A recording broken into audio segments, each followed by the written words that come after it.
You're walking down the dark back roads late at night. You're nervous as you feel the growing sense of eyes staring at you within the deep forests around you.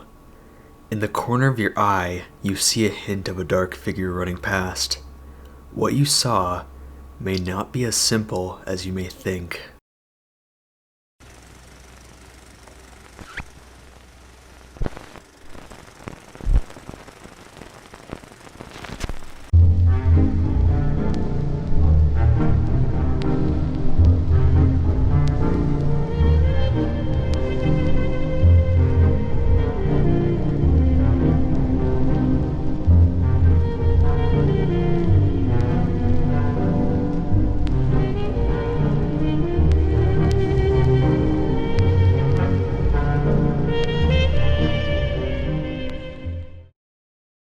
Far from the populated towns of Utah hides a property infamous for being a hotspot for strange paranormal occurrences, including UFOs and cryptids. A sight almost alien and incomprehensible to the normal person. The bridge between our world and the world of the unexplainable. It's too late to escape now. We welcome you to Skinwalker Ranch. Many in the state of Utah claim that their state is ripe with paranormal phenomena. This is so apparent that roughly 3 out of 4 people living within Utah have claimed that they've seen something paranormal. The claims of the paranormal seem to radiate most within the basin near Salt Lake City. The epicenter within the basin seems to be the aforementioned Skinwalker Ranch. The official name is Sherman Ranch, but over time it has become better known as Skinwalker Ranch due to Navajo legends. Many locals believe the land to be cursed by the Navajo people themselves, but in reality, many within the Navajo culture refuse to go near that area, claiming that the ranch is within the path of the Skinwalker. Some of you may be unsure exactly what a Skinwalker is. A Skinwalker is a witch of Navajo legends, known for taking the appearance of animals to trick or kill unsuspecting people. Many within the culture blame Skinwalkers for tragedies, similar to how the Mothman of West Virginia many claimed would be the sign of horrible events. Skinwalker Ranch was originally owned by a family, which has little information pertaining to them. In 1987, though, the family left the ranch. The next owners, Terry and Gwen Sherman, bought the land in 1994. Strangely enough, when the new family first reached their new home, they found that the old ranch was run down and had many deadbolts keeping the ranch highly locked. The family would soon learn why the previous owners did so. On the first day of their new home, as they unloaded their belongings from their trucks, they noticed something strange. A wolf far larger than average size lurking not far from the home. Strangely enough, the wolf was not territorial, but almost friendly, looking at the family as if it was more intelligent than expected, then walking closer. Close enough for Terry's father to touch, the wolf seemed tame, as if it was domesticated. The wolf suddenly noticed the calf, looking at it, and ran to it, clamping its jaws around its neck. Terry took a shot at the wolf to protect his cattle with no effect. The wolf did not flinch from being shot. 3 more shots only could push the wolf back, and with a larger rifle, the wolf finally wandered off back into the woods. Not wanting such a large predatory animal stalking his cows, Terry and his son followed the wolf. After following the tracks left by the creature, the 2 men found that the tracks suddenly stopped. The wolf seemingly vanished from existence. After returning to the ranch, Terry found a chunk of flesh, which had come off from the wolf after taking a shot from the rifle. Strangely enough, the flesh smelled rotten, as if the flesh, had been torn off days earlier. Over the following weeks, objects such as shovels and groceries would seemingly disappear and reappear hours to days later or be misplaced. Many of these would especially happen to Gwen Sherman. Many more strange happenings would occur over the years in the land. To help us explain these strange events is our dear friend from the podcast, Children of the Night. Strangely enough, after months of living on the ranch, the paranormal occurrences that Skinwalker Ranch is most known for intensified after the father, Terry Sherman, purchased high-end livestock. That same year, severe snowstorms hit the region where the ranch resided. Terry, during an especially bad storm, had to go on horseback, as he had to search for his expensive cow, who had gone missing the day prior. Terry made his way to the dense area of the woodland on the property where he discovered deep hoof tracks. Strangely, by the shape of the tracks, the cow seemed to have been running from something. Following the tracks, Terry was astonished to see that, just like the wolf months earlier, the tracks of the cow disappeared. Without luck, Terry had to return home without the prized cattle by his side. The cattle alone would be financially devastating to the family. During that same winter, 4 more of his cattle would disappear. As well as missing cattle, lights would appear on the property. No matter what Terry did, every time he attempted to get closer to the strange objects, they would move farther back. One night after a long day of work, Sherman saw a strange black mass hovering in the air with multicolored lights scanning the ground below it. Terry watched these lights for 15 minutes until he accidentally made a noise which caused the lights on the craft to turn off, and the craft silently went away. Spring arrived, and with its arrival came the reappearance of many of his cattle, some dead and others with large chunks of their flesh missing. The missing flesh wasn't like a predator. The wounds lacked blood, and the cuts seemed to be too clean, as if it was done by a surgeon.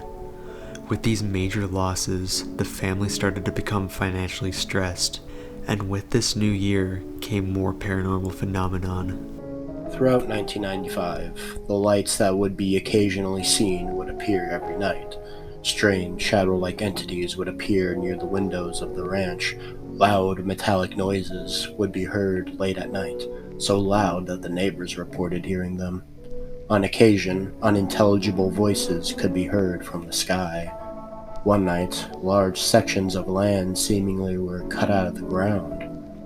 Cryptid-like creatures were even spotted, creatures similar to Bigfoot and canines with sharp claws which attacked the families of livestock.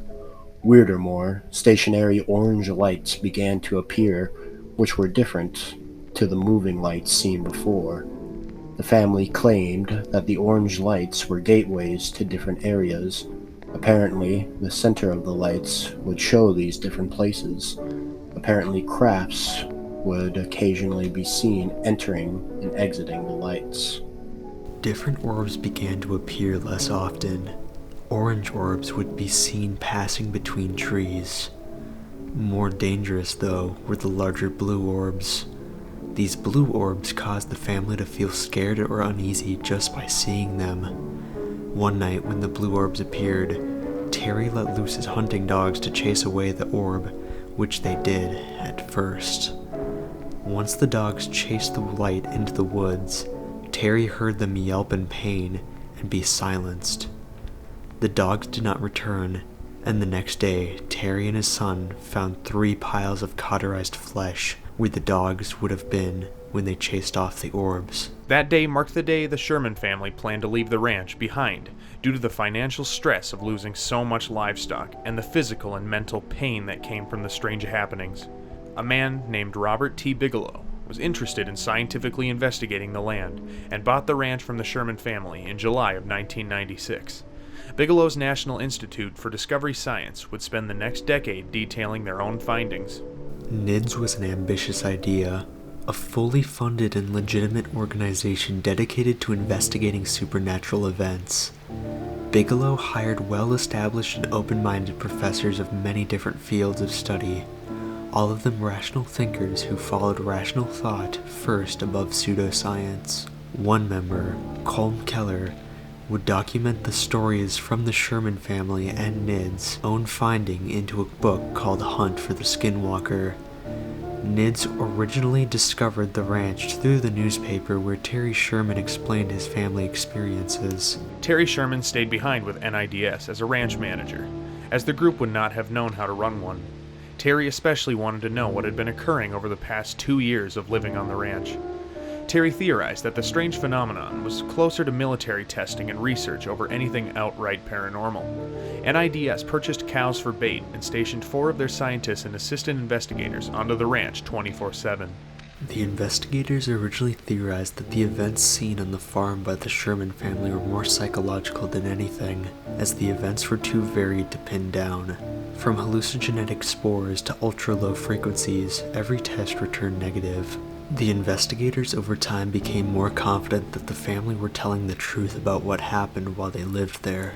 Terry and Gwen Sherman were tagging their cows one day when something strange happened. After tagging a calf, the two made their way not far from the animal. Soon, one of the dogs accompanying them stared in the direction of the calf. The couple looked and saw the mother of the same calf limping and scared. Near her, the calf was on the ground. Its chest cavity and organs were removed. The only things left of the calf were its head, legs, and spine. Not just that, but there was no blood found anywhere near the dead animal. The same ear that had been tagged mere minutes earlier was missing. It looked as if cut off with a scalpel. The vet associated with NIDS was unable to explain what had happened that day. Right after the team next searched for any tracks of predators that could have killed it. The team also noticed that the dogs would refuse to leave their kennels for days after the event took place. No one could explain what they were scared of. Terry and the investigators would learn why soon enough. One night, when the dogs began to bark, the investigators, accompanied by Terry, went out to search the area for whatever it was that scared them. With a spotlight, the team discovered two large yellow eyes reflecting back at them, an outline of something large in the trees. Terry quickly took aim and shot at whatever it was. He chased the creature, taking 2 more shots, and would later explain that what he saw was a large bipedal dog. The only evidence to the creature's existence that the team could find were 2 14-inch long footprints embedded in the ground. The following month, another calf disappeared from the ranch. The next day, both Terry and Gwen noticed that the 4 bulls they tended to were staring at them as they passed to tag some young calves. After an hour, Terry and his wife started their trip back and were shocked to see that all 4 bulls were missing. Stranger more, as Terry searched for the bulls, they were found all 4 standing side by side in a cramped trailer. The bulls were docile, as if they were asleep, but once Terry called for his wife, the bulls seemingly awoke again and began to panic. The bulls soon kicked off the doors of the trailers and ran off. The couple then spent 2 hours to corral the bulls back into the area. NIDS investigated the trailer, finding a strange magnetism on the doors, which over time faded away. Later in the same month, Colm Kelleher had been studying tracks he discovered when suddenly an overpowering musk smell caught his attention. He did not recognize the smell after months of living on the ranch. He suddenly felt a sense of danger. Something was watching him. He could not see anything, though, so he chose to chalk it up to his imagination and finished the job he was doing. Eventually, the smell faded away. Later that night, a fellow investigator also reported a feeling of being watched and a smell similar to the musk Colm had smelled. Stranger so, the investigator claimed that his compass pointed in the direction that the smell was strongest. The strange magnetism became the first pattern recorded within the strange ranch. More strange occurrences were recorded by NIDS over the rest of the year. On one certain night, Colm and an investigator by the name of Eric Davis were watching an area which had high activity. Davis soon spotted something large within the trees. He claimed that whatever it was in the trees was saying, "We're watching you." Davis explained it as if the object in the trees was taking control of his mind. The man was extremely disturbed by the event. Over the summer months, the team would catch glimpses of the orbs the Sherman family would regularly see. During the month of August, 2 members of the team encountered an especially frightening situation. Late into the night, as the 2 looked down to the same high-activity area, one of the members caught sight of an orb low to the ground, which through infrared goggles was quite bright. The man explained that the orb was like a tunnel, which he could see the other side of. He suddenly became frightened, claiming that something was coming out of the tunnel. From within the light tunnel came out a huge, human-like creature. It looked like a featureless black mannequin. It ran through the trees at inhumane speeds and quickly disappeared into the darkness. Seemingly from the creature came the same musky smell that Cole and many others had reported. The investigation recorded much of the same things that the Sherman family saw, from strange creatures to orbs of light. By the summer of 1998, the activity that would be regularly seen had become rare, and by 2004, the investigation ended and NIDS left the ranch. NIDS was never able to explain what the phenomenon was or if they were able to stop it. They were able to catch video evidence of strange happenings on the ranch, which can be found in the documentary by the same name as Hunt for the Skinwalker. Unfortunately, much of the video evidence was of the orbs, which is hard to prove as solid evidence. Bigelow would later describe whatever it was on the ranch as a precognitive sentient intelligence. Outside of the Sherman family and NIDS, there have been hundreds of eyewitness accounts claimed by neighbors, locals, and people visiting the ranch. The claims of strange happenings go back far before the Sherman family bought the land, and Bigelow would hold on to the land nearly 10 years after the end of the investigation. To this day, there is no explanation on what happened on this infamous ranch. The current owner of the ranch has made claims of their own activity, and today there is apparent video evidence of a UFO flying in the area of Skinwalker Ranch. The three major theories behind Skinwalker Ranch are secret military projects, alien activity, or that the area is the territory of a Skinwalker. Many believe that Skinwalker Ranch is the epicenter of the extraordinary. We would like to thank Children of the Night for joining us on this strange journey. Please subscribe to his channel as a thank you for his contributions today. I second that. Stay curious. Join us again next time, when we once again go obscure.